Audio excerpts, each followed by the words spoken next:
Čus děcka, vítám vás u nového žracího videa. V tomhle videu ochutnáme mrazem sušené sýry. Teďka tady mám cheddar. Jeho 20 gramů a stál 82 korun. Tady je nějaké to složení. Tak když tak si to zastavte. Takže takhle se to odtrhne. Je tam normální zip. Takhle to vypadá. Jsou to takové krásné plátky. Voní to hezky. Tak, dobrou chuť.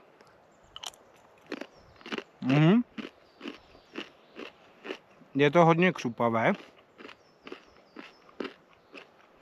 Sýrové čipsy. Je to výborné. Dělají vlastně 2 gramáže, 20 a 100. Já jsem vzal 20, jenom na ochutnávku. Je tam jako toho, jak když plivnete, ale na ochutnávku dobré. A kdo může říct, že si bere na svačinu do lesa sýr, že jo? Fakt dobré. Mňam. Trochu to vrže, ale je to moc dobré. Doporučuji.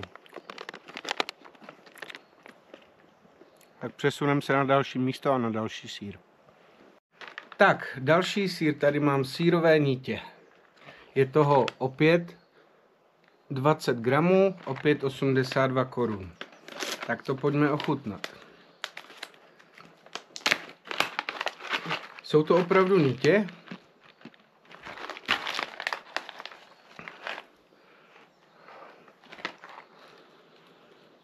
Voní to po mléce, překvapivě.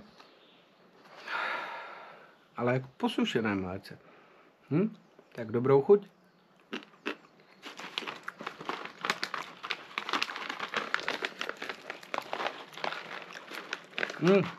Je to na mě teda málo slané. Čekal jsem, že když jsou to sýrové nitě, že to bude slanější. Je příjemné, jak to křupe. Prostě mražený sýr nebo sušený je fajn věc. Ale když to necháte v puse trochu zvlhnout, tak se ta chuť více rozvine. A není to jako špatné, ale třeba za tuhle cenu minule ten cheddar byl lepší. Ale taky to vůbec není špatné, prostě sýr na cestu. Tak jdem se zase přesunout a ochutnat další sýr.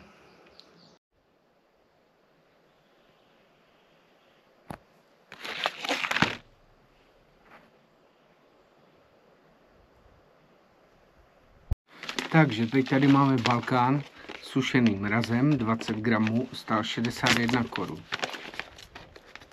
Tak jdem na něj.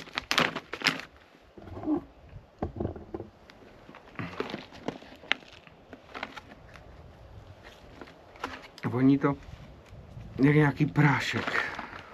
Takhle to vypadá. A jdem na to.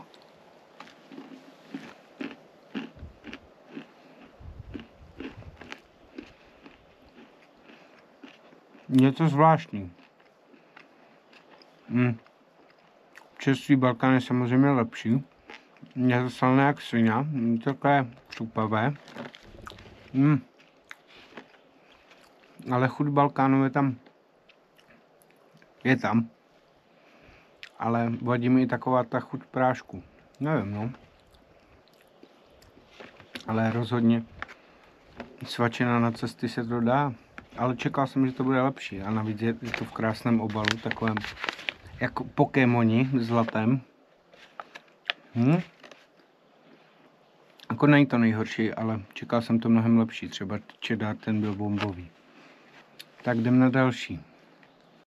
Tak, další Gouda, 20 gramů, opět 61 korun, takže super příznivá cena.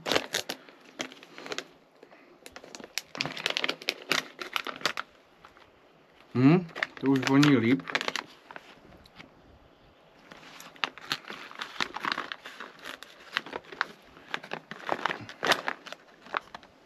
Jsou to takovéhle plátky.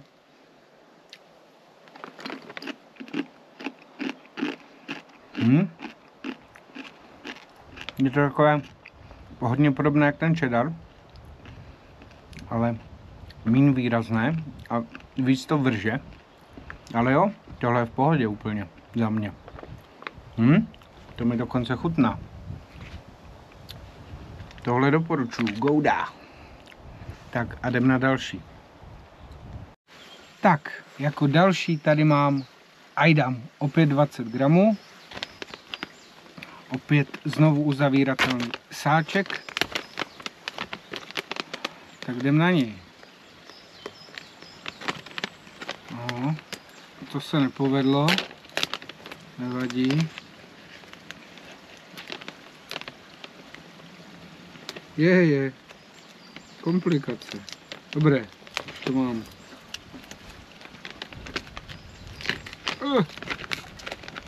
Nejdelší rozbalování sýra na českém YouTube. Takže takhle to vypadá uvnitř. Voní to jak jinak než po mléce. Takhle to vypadá.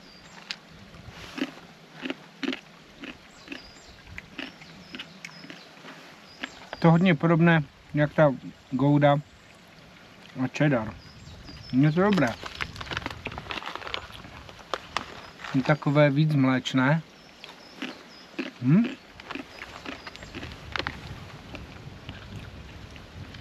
Občas Eidam může být i jedlý. Liofilizovaný Eidam bez konzervantů. Není tady, kolik to má tuku. Škoda. Ale moc dobrý. Doporučuju.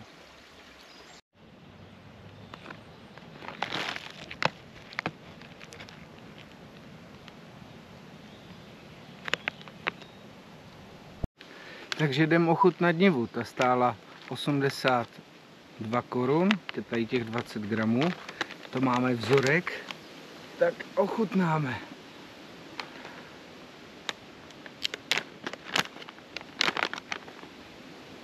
No.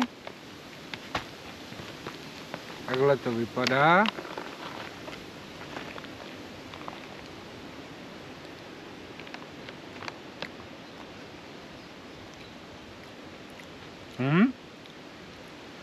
Tam takový ten práškový dojem z toho sušení, ale když to necháte trochu spojit se slinama, to vůbec není špatné. Je to hodně slané, ale niva je dobrá. Tak, jdem na další.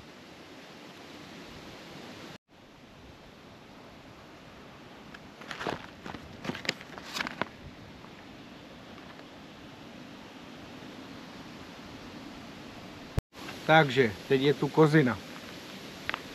Kozí sýr stál 20 gramů, 124 korun. Tak doufám, že to sakra bude stát za to. Já vím, že kozí sýr je drahý, ale za 20 gramů. Opět oceňuji znovu zavíratelný sáček.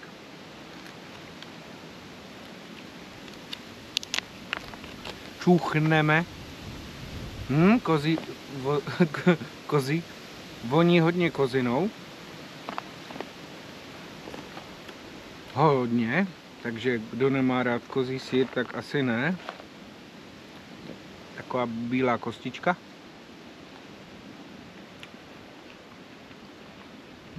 Ne každému bude sedět tak konzistence. Prostě mrazem sušený neboli liofilizovaný sýr, že? Takže má to takovou práškovou dochuť, než se to smíchá pořádně se slinama. Ale jako kdo má rád kozí sýr, tak jo, na cesty.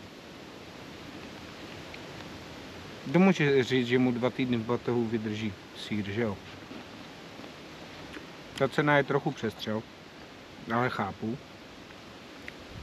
Ale chuťově, když se to smíchá s těma slinama, stejně jak u většiny dají těch sušených sýrů.